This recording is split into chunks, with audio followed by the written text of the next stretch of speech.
చాలా గొప్ప అద్భుతమైన విషయాలు మధ్యాహ్నం ధ్యానం చేయడం జరిగింది. మరి ఈ సమయాన్ని మీరు చక్కగా హాలిడేస్ కనుక సమయాన్ని పోనివ్వకుండా సద్వినియోగపరుచుకోవాలని మనం చేస్తూ ఉన్నాం. ఈ రాత్రి మనము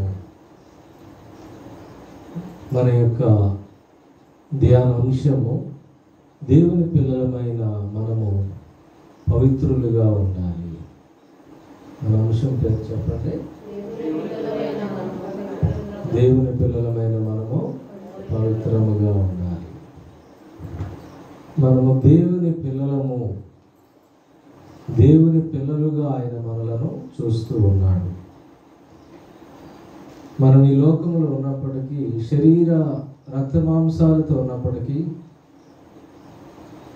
అశాశ్వతమైన జీవములో మనం ఇక్కడ జీవితంలో ఉన్నప్పటికీ కూడా ఆయన శాశ్వతమైన జీవాన్ని మనకిచ్చి ఆయన కృపలో మనం వర్ధిల్లటానికి ఆయన మనకి సహాయం చేస్తూ ఉన్నాడు.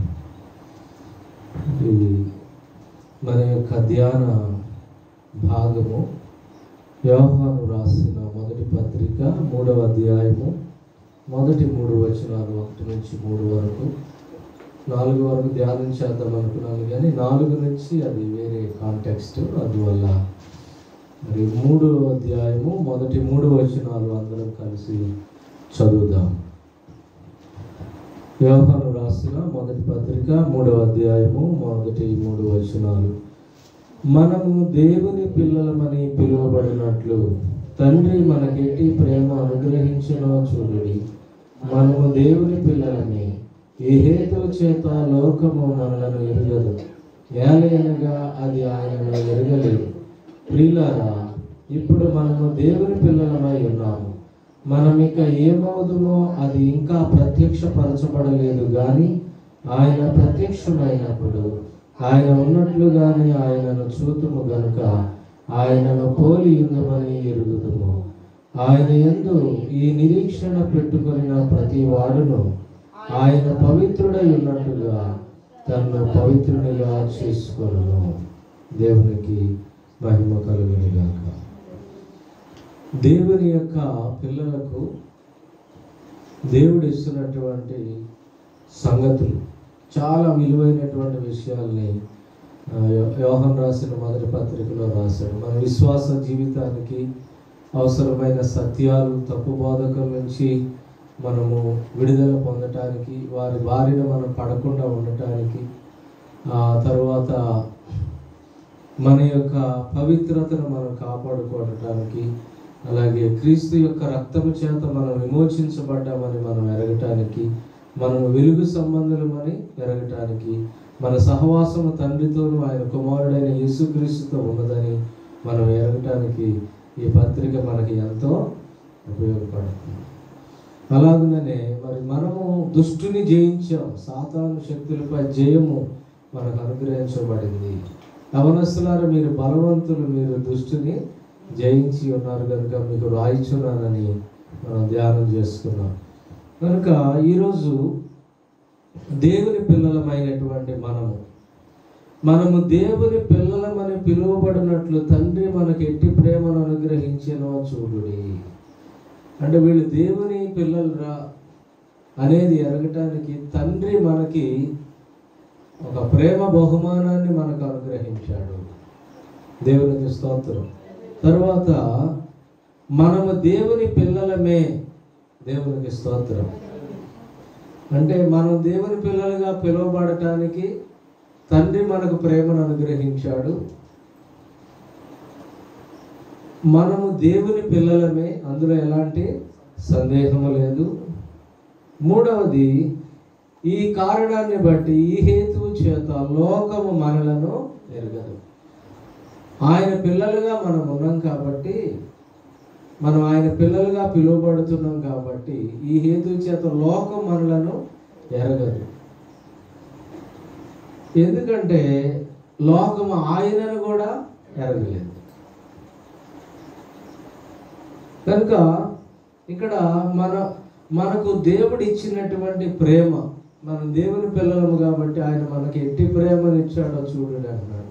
ఎలాంటి ప్రేమనిచ్చాడంటే ఆయన మనకిచ్చినటువంటి ప్రేమ యోహాను రాసిన సువార్త 3వ అధ్యాయము 16వ వచనంలో మన కంఠత వాక్యమే 3:16. దేవుడు లోకమును ఎంతో ప్రేమించెను కాగా ఆయన తన ద్వితీయ కుమారునిగా పుట్టిన వాని యందు విశ్వాసముంచు ప్రతివాడును నశింపక నిత్య జీవము పొందినట్లు ఆయనను అనుగ్రహించెను.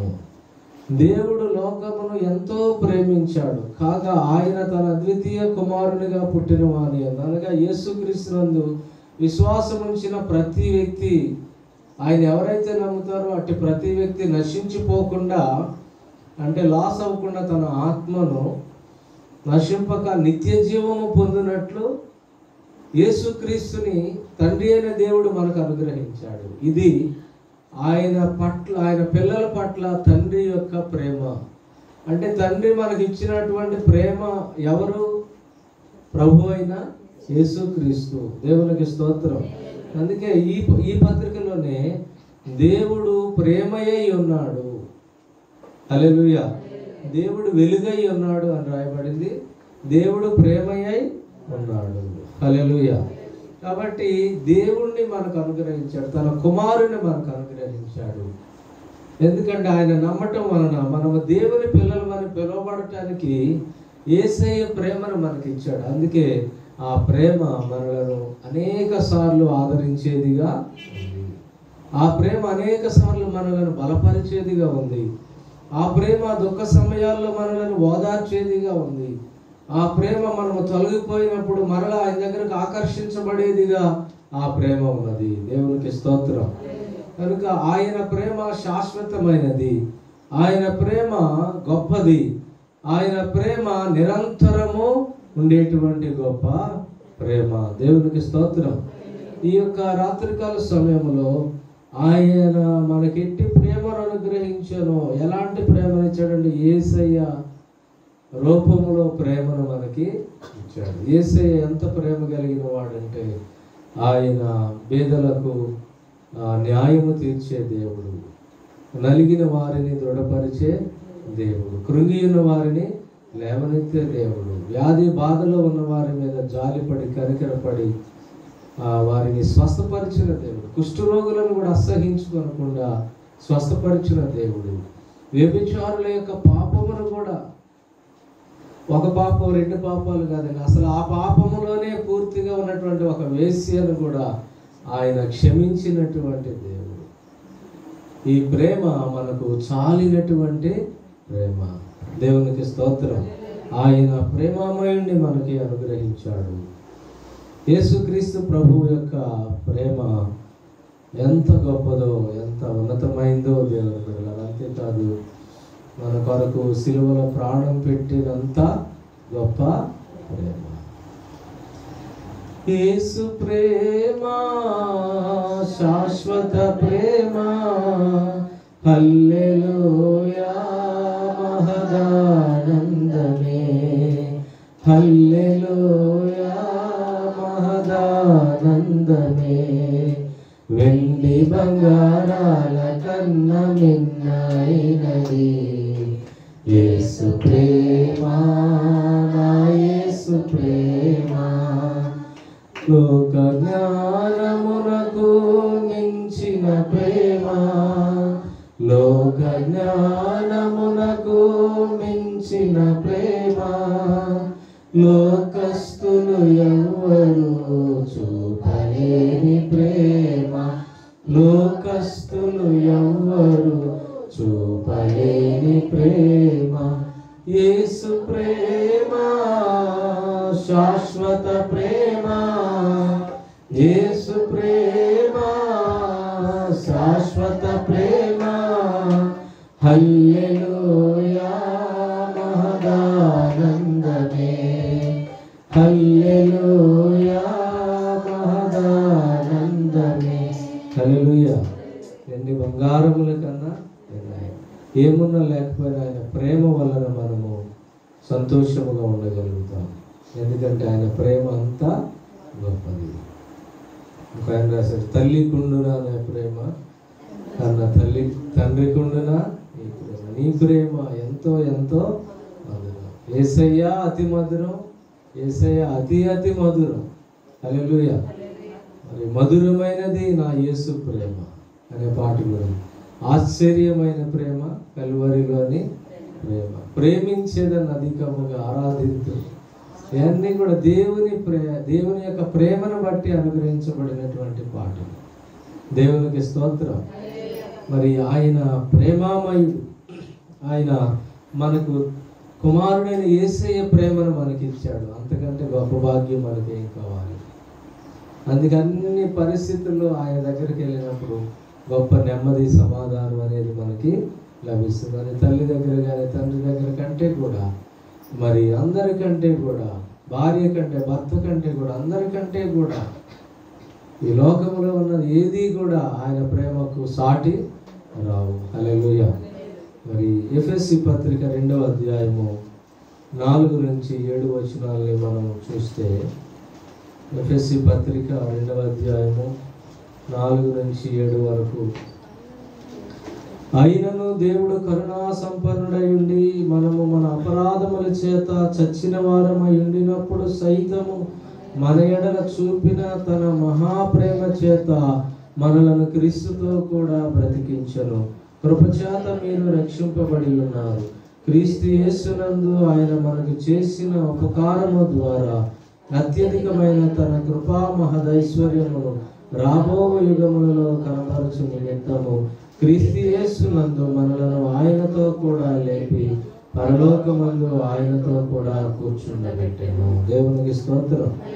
అయినను దేవుడు కరుణా సంపన్నుడై ఉండి మనము మన అపరాధముల చేత, పాపముల చేత చచ్చిన వారమై ఉండినప్పుడు సైతము కూడా ఆయన ప్రేమను తన కుమారుని మనకిచ్చి మనల్ని చచ్చిన వారు అలాగే నిత్య నరకాగ్నిలో వేయకుండా మన పాపముల కొరకు తన కుమారుని పంపించి ప్రేమ చేత మళ్ళీ క్రీస్తులో మనము బ్రతికించబడ్డాము. ఒక వ్యక్తి అపరాధములో, పాపములో పడి ఉన్నాడంటే అతడు చచ్చిన స్థితిలో ఉన్నాడని దేవుని వాక్యం తెలియజేస్తుంది. 2:1 ఎఫెసీ 2:1 ఏమనుంది? మీరు మీ అపరాధముల చేతను, పాపముల చేతను, అంటే అపరాధములు, పాపములు కలిగి ఉంటే ఒక వ్యక్తి అవి క్షమించబడక ఉంటే ఆ వ్యక్తి ఎలాంటి వాడు? అతను చచ్చిన స్థితిలో ఉన్నటువంటి వాడు.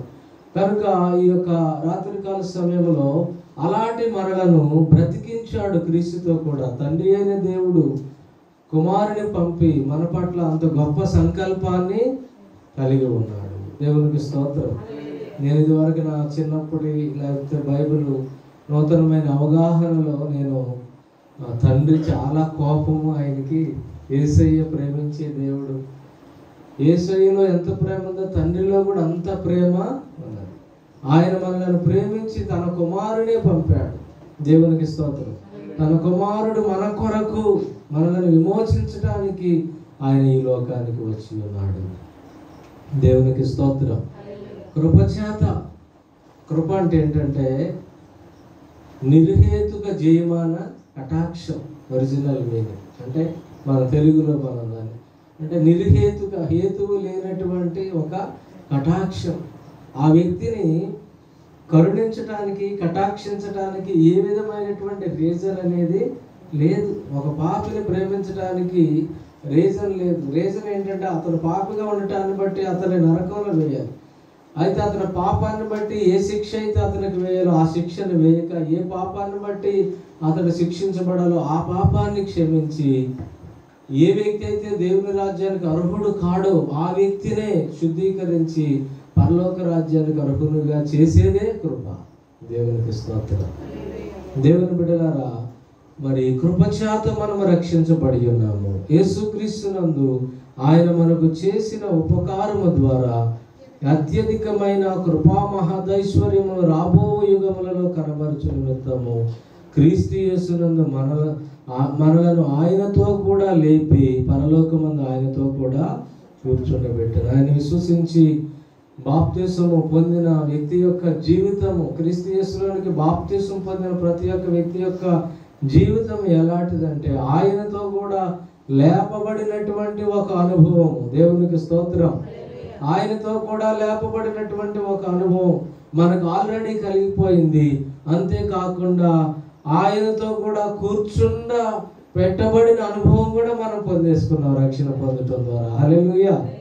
అయితే ఇక్కడ ఉన్నాం, మన టైం వరకు ఇక్కడ ఉంటాం, తర్వాత విశ్రాంతిలో ఉంటాము రాకడ ఆలస్యమైతే. ఆ తదుపరి మరలా మనము ప్రభు యొక్క పిలుపు అందుకొని మహిమ దేహము ధరించడానికి, ప్రభువుతో 7 ఏండ్లు విందులో ఉండటానికి, 1000 ఏండ్లు ఆయనతో కలిసి ఆ పరిపాలనలో పాలు పొందటానికి, పరలోక రాజ్యంలో మనం ప్రవేశించడానికి ముందుగానే మనల్ని సిద్ధపరిచి ఉంచాడు.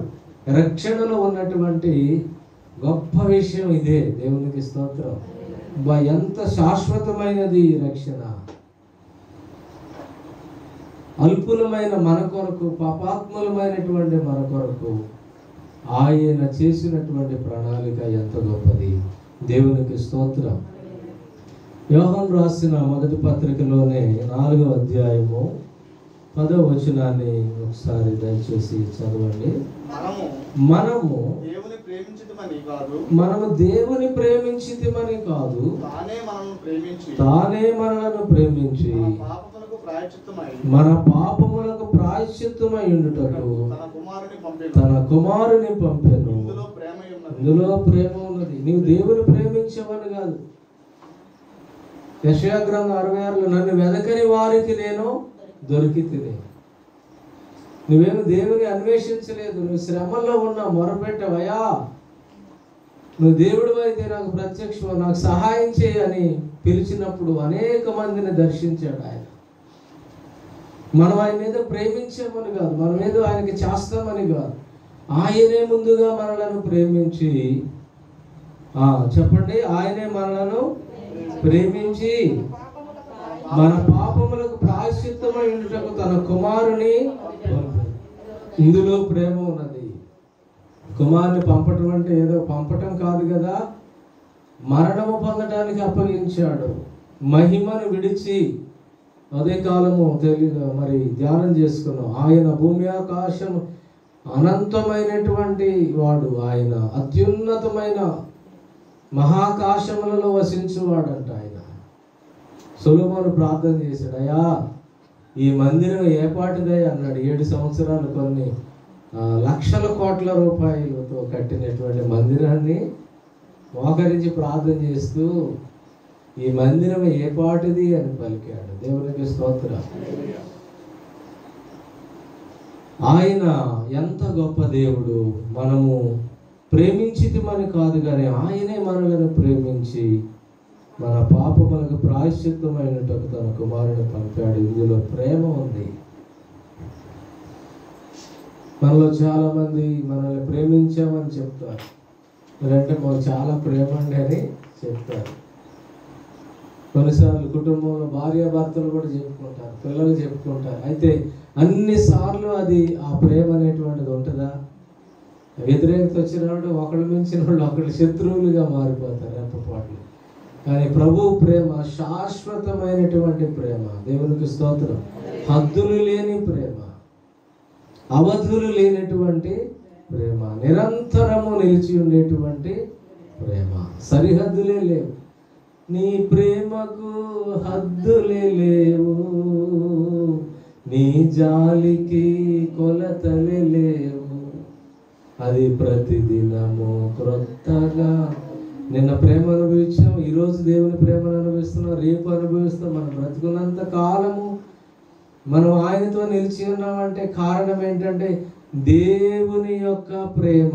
దేవునికి స్తోత్రం. హల్లెలూయా. దేవుని యొక్క ప్రేమ చాలా విలువైంది. మనం ప్రేమించామని కాదు కానీ ఆయనే మనలను ముందుగా ప్రేమించి తన కుమారుని పంపాడు. అందులో ప్రేమ ఉంది. నిజంగా ఒక వ్యక్తి ఒకరిని ప్రేమిస్తున్నారంటే దానిలో త్యాగం అనేది కూడా కనపడాలి. అది నిజమైన ప్రేమ. శ్రమ సమయాల్లో తన పక్షముగా నిలువబడుట, మరి ఇబ్బందికరమైన పరిస్థితుల్లో వారితో కలిసి ఉండుట. మరి దేవుని పిల్లలారా, ఈ ప్రేమ అనేటువంటిది ఇది దేవుని యొక్క ప్రేమ. ఇది శాశ్వతమైన ప్రేమ, మనలను విడువనటువంటి ప్రేమ. అలాంటి ప్రేమను ఆయన మనకు దయచేసి ఉన్నాడు. యోహాను సువార్త 1:12 కూడా మనం చదువుదాము. మనకి ఆయన పిల్లలుగా అవటానికి అధికారం ఇచ్చాడు. తను ఎందరు అంగీకరించారో వారికందరికి అనగా తన నామమందు విశ్వాసముంచిన వారికి దేవుని పిల్లలగుటకు ఆయన అధికారం అనుగ్రహించాడు. దేవుడు మనకు అధికారం ఇచ్చేశాడు. తను ఎందరు అంగీకరించారో యేసు ప్రభుని, ఇదిగో ఆయన నా దేవుడు, ఆయన బిడ్డగా నేను ఈ లోకములో ఆయన కొరకు నేను ఉంటాను, ఆయన నా దేవుడు, యేసు ప్రభు అని నీ నోటితో ఒప్పుకొని దేవుడు మృతులలో నుండి ఆయనను లేపినని నీ హృదయమందు విశ్వసించిన ఎడల నీవు రక్షింపబడదు. నమ్మి బాప్తిసం పొందిన వాడు రక్షింపబడను, నమ్మని వారికి శిక్ష విధింపబడదు. నమ్మితే చాలు. నమ్మటాన్ని బట్టి అబ్రహాము దేవుని నమ్మిన ఆయన అది అతనికి నీతిగా ఎంచుకున్నాడు. ఆదికాండం 15:6. అతి అవసరం లేదు. దేవుని బిడ్డలారా, మరి ఇవన్నీ కూడా కంటత వాక్యాలు. ఇక్కడ ఆయన అంగీకరించిన వారందరికీ జాతి మత కుల భేదము, దేశ భేదము, రంగు భేదము, ఏ తారతమ్యము లేదు. ఆయన ఎందరైతే అంగీకరించారో ఆయన అంగీకరించిన వారందరికీ, ఆయన నామమందు విశ్వాసం ఉంచిన వారికి దేవుని పిల్లలవుటకు అధికారం ఇచ్చాడు. మనం ఎవరు? ఎలాంటి అధికారం ఇచ్చాడు మనకి? నీవు దేవుని బిడ్డవి, దేవునికి స్తోత్రం. నీవు దేవుని బిడ్డవి, దేవునికి స్తోత్రం. అది దేవుడిచ్చిన అధికారం. హల్లెలూయా. మనం దేవుని పిల్లలమని సాతానుకి తెలుసు, కానీ దేవుని ఎరగని వాళ్ళకి తెలియదు. అర్థమైందండి? ఎందుకంటే వాళ్ళు ఆయన్ని ఎరగలేదు కాబట్టి నిన్ను కూడా ఎరగలేరు, నీ ప్రేమను కూడా ఎరగలేదు. అందుకే చంపేస్తున్నారు. వాళ్ళకి సిలువలో క్షమించడానికి కూడా కారణం ఏంటంటే వారు ఏం చేస్తున్నారు, ఎవరిని చంపుతున్నారు అనేది వాళ్ళకి తెలియదు. ఏదో మా మతానికి అడ్డుగా ఉన్నాడు అనుకున్నారు ప్రభువుని.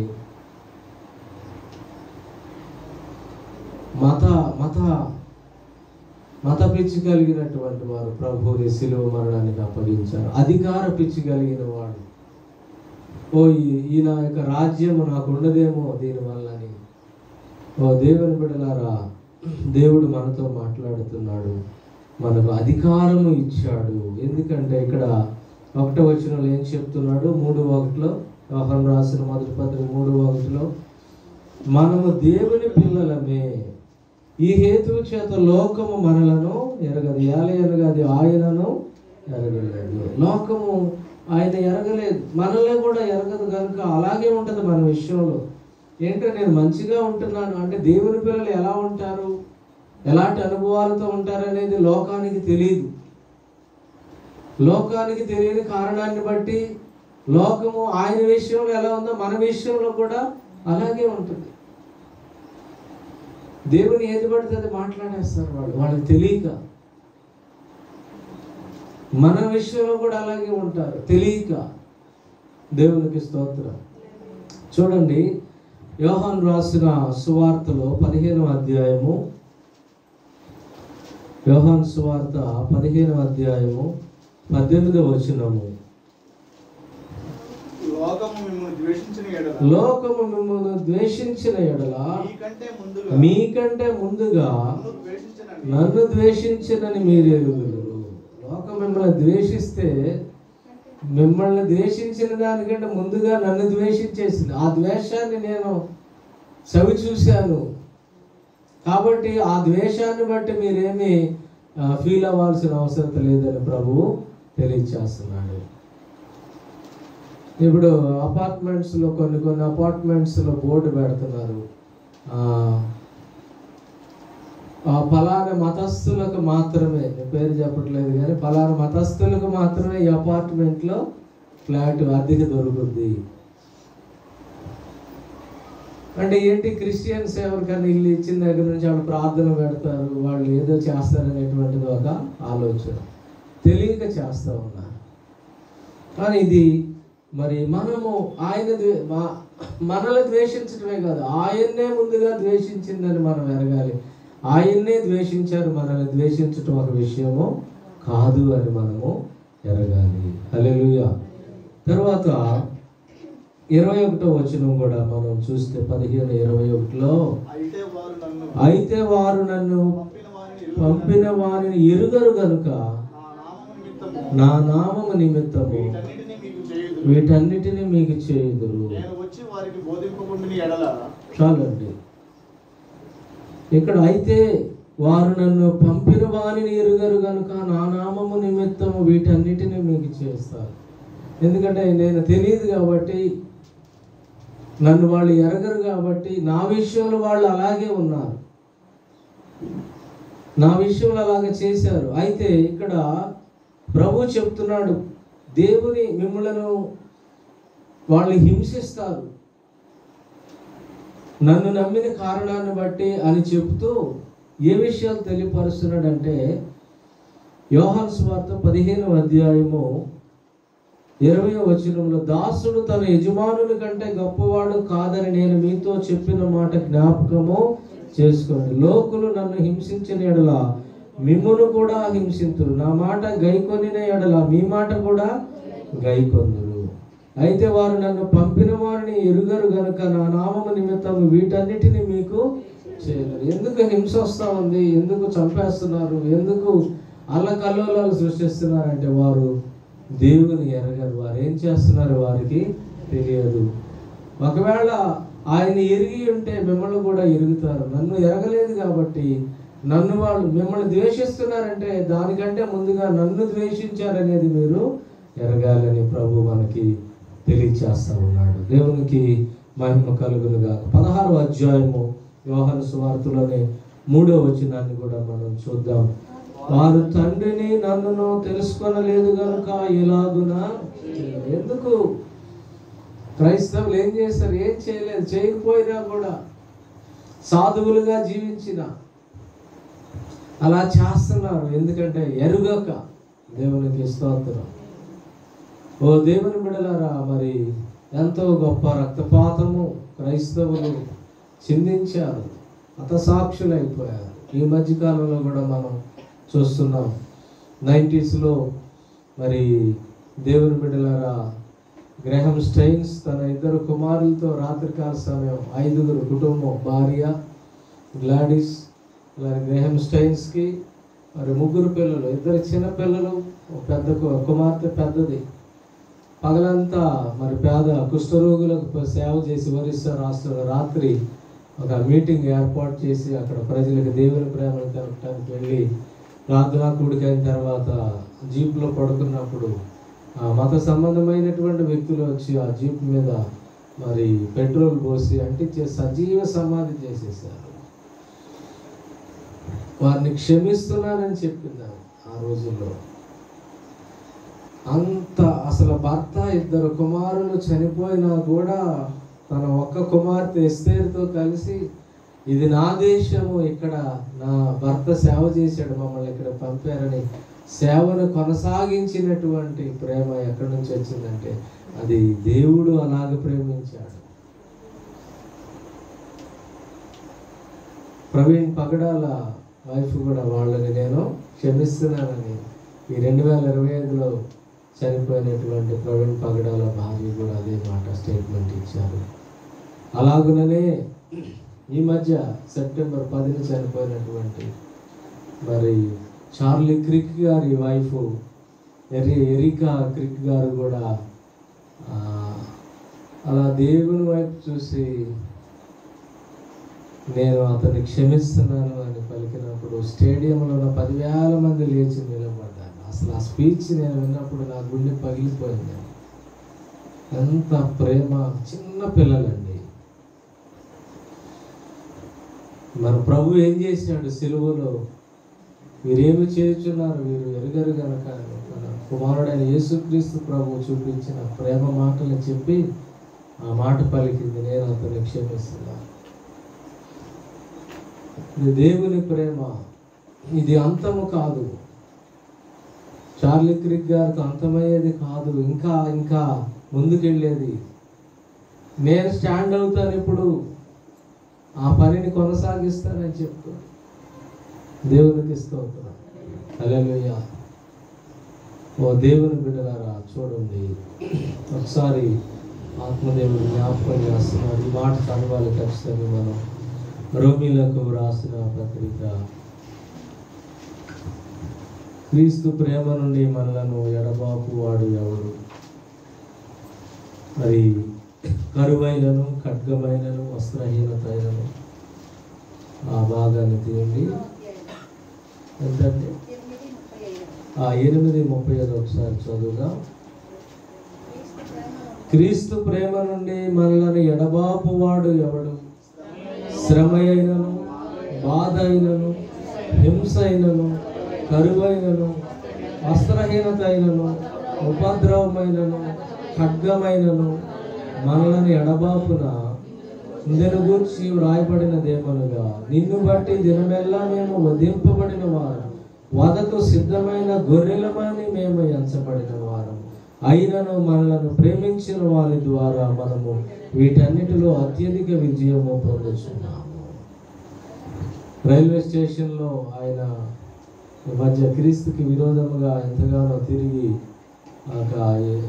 ఇస్కాన్ భక్తుడు డిచ్కీ బాబు అంటారు ఆయన, రాధా మనోహర్ దాస్ గారు, మరి ప్రభు తెలియక చాలా ఎక్కువగా ఆయన దూషిస్తూ ఉన్నాడు.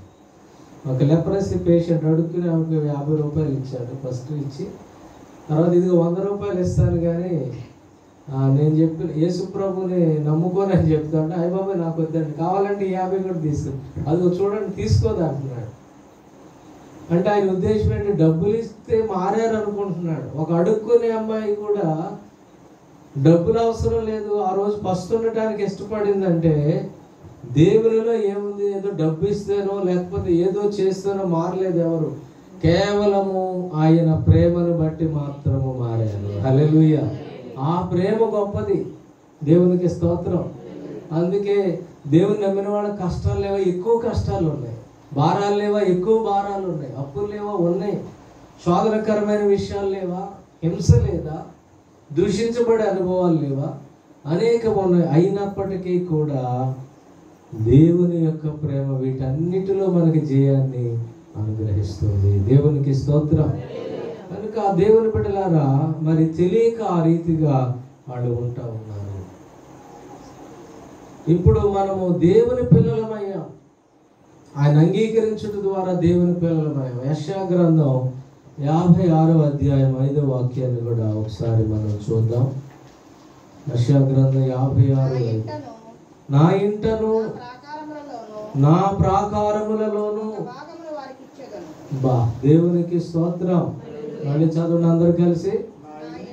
నా ఇంటను నా ప్రాకారములలోను ఒక భాగమును వారికి ఇచ్చేదను. హల్లెలూయా.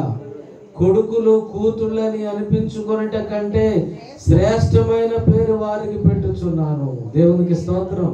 నీవు ఆయన నమ్మినందుకు నీకు ఆయన ఇచ్చే స్థానం ఏంటో తెలుసా? ఈ లోకములో సమస్త పాపములు క్షమించటమే కాకుండా, నరకము నుండి తప్పించటం మాత్రమే కాకుండా, ఆయనను నమ్మిన దానికి బదులుగా నీవు ఈ లోకమును విడిచి ఆయన కొరకు బ్రతుకుతున్న దానికి ప్రతిఫలముగా ఆయన ఆత్మను అనుగ్రహించి నీకు దేవుని పిల్లలు అవటానికి అధికారం ఇచ్చి, ఆయన ఉండే స్థలములో ఒక భాగాన్ని ఇచ్చి, కొడుకులు కూతుర్లు అంటే ఆ ప్రేమే తెలుసు మనకి ఈ లోకంలో. అంతకంటే ఉన్నతమైన పేరు పెట్టి, అంతకంటే ఉన్నతమైన ప్రేమ అక్కడ చూపటానికి ఆయన ఉండే స్థలములో ఒక ప్లేస్ని ఆయన ఉండే స్థలంలోనే మనకి ఇచ్చాడు. ఆయన ఉండే స్థలం ఎంత గొప్పదంటే మహాకాశములు, అంటే అంత పెద్ద ప్లేస్లో ఆయన ఉంటున్నాడు. హల్లెలూయా.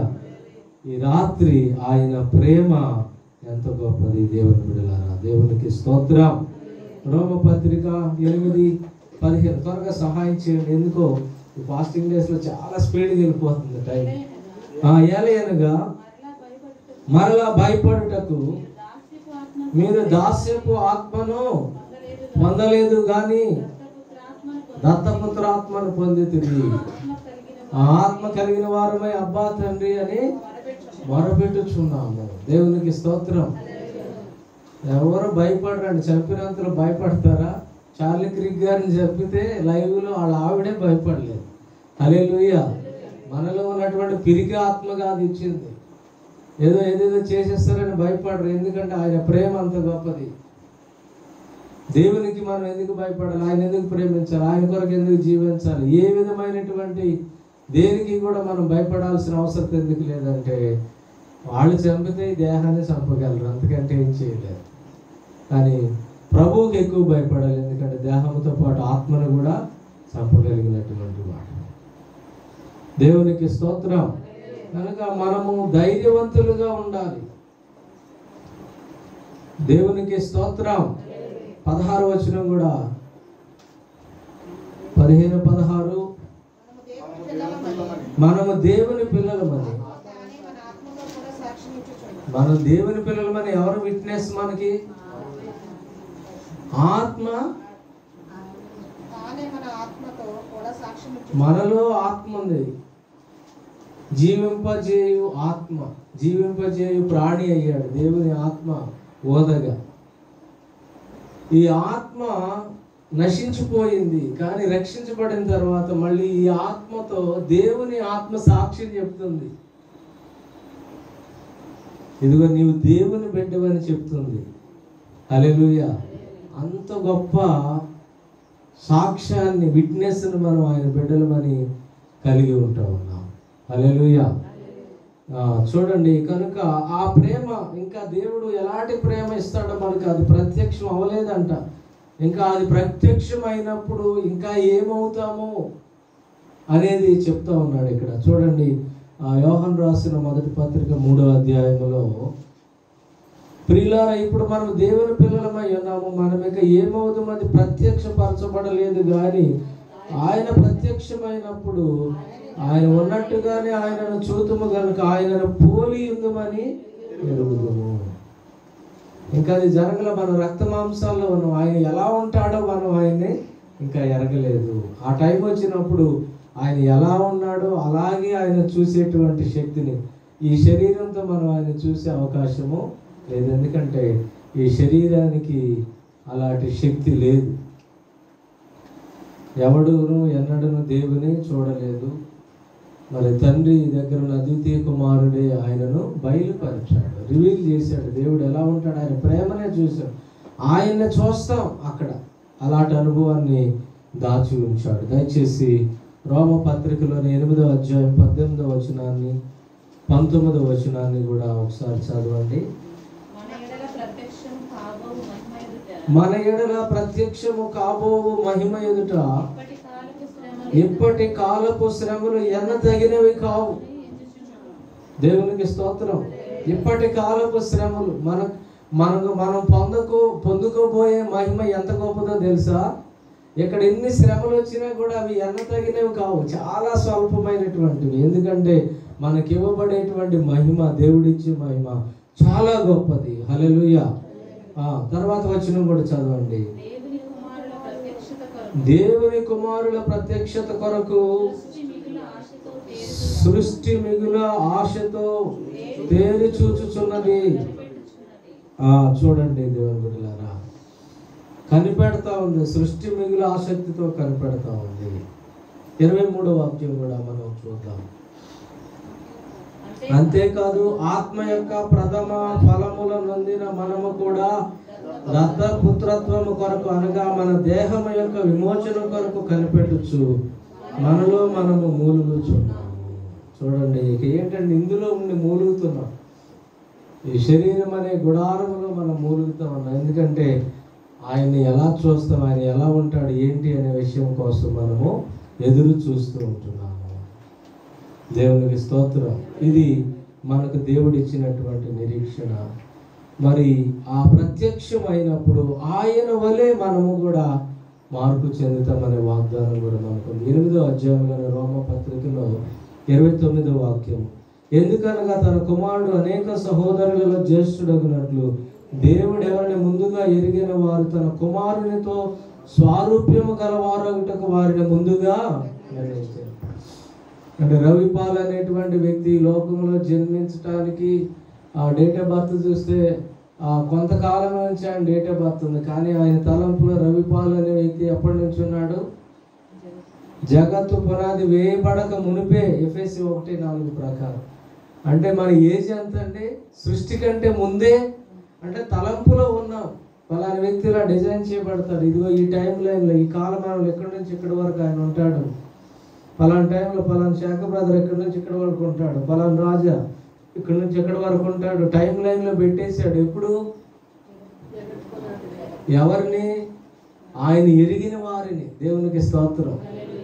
ఎరగిన వాళ్ళు అసలు ఆయనకు అవసరం లేదు, తాలేదు. ఎంత తగలబెట్టే దాని గురించి ఆయన ఎప్పుడు చెప్పడు. ఎప్పుడు ఆయనకు అవసరం లేదు. అది ఎవరినైతే చూస్ చేసుకున్నాడో. అందుకే రోమపత్రిక 8:30 దేవుడు ముందుగా ఎవరిని ఎరిగానో వారిని పిలిచిన, ఎవరిని పిలిచిన వారిని నీతిమంతులుగా తీర్చిన, ఎవరు నీతిమంతులుగా తీర్చిన వారిని మహిమపరచును. హల్లెలూయా.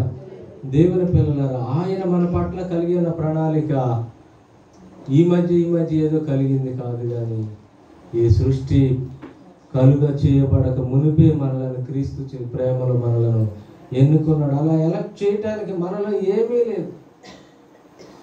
అందుకే మన హృదయం ఉప్పొంగి కృతజ్ఞతా హృదయంతో ఆయన కన్నీళ్లతో ఆయన పాదాలు కడగటం తప్ప ఆయన చూపించిన ప్రేమకి మనం ఆయనకి ఏమీ ఇవ్వలేము. దేవుని పిల్లలారా, ఆయన ఇచ్చిన ప్రేమ ఎంత గొప్పది. పేతురు రాసిన 2వ పత్రిక 1:4 కూడా మనం చూద్దాం.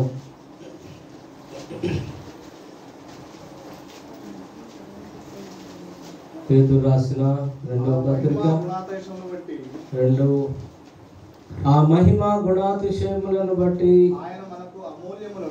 ఆయన మనకు అమూల్యములను అత్యధికములైన వాగ్దానములను అనుగ్రహించి ఉన్నాడు. దురాశను అనుసరించడం వలన లోకమందున భ్రష్టత్వమును ఈ వాగ్దానముల మూలముగా మీరు తప్పించుకొని దేవ స్వభావమునందు పాలివారగునట్లు వాటిని గ్రహించాను. ఆయన గుణాతిశయాలను మనకిచ్చి ఆయన బిడ్డలుగా మనం ఎరిగేటట్టుగా చేసి మనము దేవుని యొక్క స్వభావములో పాలువారం అవ్వటానికి ఆయన తన యొక్క వాగ్దానాల్ని మనకి ఇచ్చాడు. దేవునికి స్తోత్రం. ఆయన మహిమను మనకి పంచడానికి ఇష్టపడుతూ ఉన్నాడు. ఆయన చివరి మాట 3వ వచనంలో దేవుని బిడ్డలారా, మరి ఒకసారి 16-11 కూడా మనం చూస్తే, కీర్తనలు 16-11 ఆ యొక్క స్థలాన్ని గురించినటువంటి ప్రవచనం. దావీదు జీవ మార్గమును నీవు నాకు తెలియజేసేదవు, నీ సన్నిధిని సంపూర్ణ సంతోషము కలవు, నీ కుడి చేతిలో నిత్యము సుఖములు కలవు.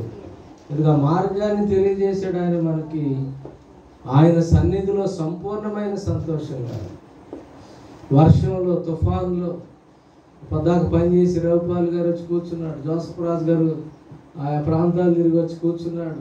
డ్యూటీస్కి వెళ్ళి వచ్చి కూర్చున్నాం. ఉదయకాలం 1:30 ప్రార్థన జరిగించి మళ్ళీ వచ్చి ఆరాధన చేస్తున్నాం. ఇదంతా కారణం ఏంటో తెలుసా? ఇక్కడ ఆయన సన్నిధి ఉంది. హల్లెలూయా. ఇక్కడ సంపూర్ణమైన ఆనందం ఉంది. దేవునికి స్తోత్రం. సంపూర్ణమైన సంతోషం. ఒక క్రైస్తవునికి ఆదివారం వచ్చే ₹1,00,000 కంటే కూడా దేవుని సన్నిధిలో గడిపే సమయము శ్రేష్టమైనదిగా ఎంచుతాడు. దేవునికి స్తోత్రం. ఎంత గొప్ప దీవెన. చివరిగా మరి ఆయన యందు విశ్వాసం ఉంచిన మనం తాను పవిత్రుడిగా చూసుకోవాలంటున్నాడు. దేవుని బిడ్డలారా చూడండి 3వ వచనం, ఆయన యందు ఈ నిరీక్షణ పెట్టుకుని ప్రతి వాడు ఆయన పవిత్రుడై ఉన్నట్టుగా తను పవిత్రునిగా చేసుకోను. అదే పత్రికలు 4:17 తీర్పు దినమందు మనకు ధైర్యము కలిగినట్లు దీని వలన ప్రేమ మనలో పరిపూర్ణము చేయబడి ఉన్నది. ఏలయనగా ఆయన ఎట్టివాడై ఉన్నాడు, మనము కూడా ఈ లోకములో అట్టివారమై ఉన్నాం. ఆయన చూపించి వెళ్ళిపోయాడు. ఆయన తర్వాత మనం ఆయన ప్లేస్ని చూపించాలి. అందుకొరకు ఆయన ఇంత మహిమను దాచి ఉంచాడు. దేవునికి స్తోత్రం. చివరి మాట 4వ వచనాన్ని మనం ధ్యానం చేయటానికి ముందు రేపు ధ్యానం చేద్దాం. ఆయన వలె మనము ప్రేమ కలిగిన వారిగా ఉండాలి. దేవుని పిల్లలారా, ఈ రాత్రికాల సమయంలో నేనైతే ఒక 15 నిమిషాలే వర్తమానం చెప్పాలనుకున్నాను, కానీ ఆత్మదేవుడు నడిపించాడు, శక్తిని బలాన్ని ఇచ్చి వాడుకున్నాడు. ఆయన ఇచ్చిన ప్రేమ, ఆయన మన పట్ల అనుగ్రహించినటువంటి కృప ఎంతో గొప్పది. అటు ప్రేమను పొందుకోవడానికి ఆయన ఇచ్చిన కృపా కనికరాలను బట్టి ఆయన మనం మహింపరుస్తూ ఆరాధిస్తూ ఆయన కృపలు వర్ధిల్లటానికి, మరి ఆయన ప్రేమను పొందుకొని ఆయన మహిమను అనుభవించటానికి, ఆయన ద్వారా మనకు కలిగేటువంటి అమూల్యమైన ఆశీర్వాదం, ఆయన ఉండే స్థలంలో ఒక భాగాన్ని ఇచ్చి కుమారులు కుమార్తెలని పిలవకుండా క్రొత్త పేరుతో ఆయన మనల్ని పిలిచేటువంటి ధన్యతను మనం పొందుకోవడానికి పరిశుద్ధాత్మ దేవుడు మనకి సహాయం చేయునుగాక. ప్రార్థన చేసుకుందాం.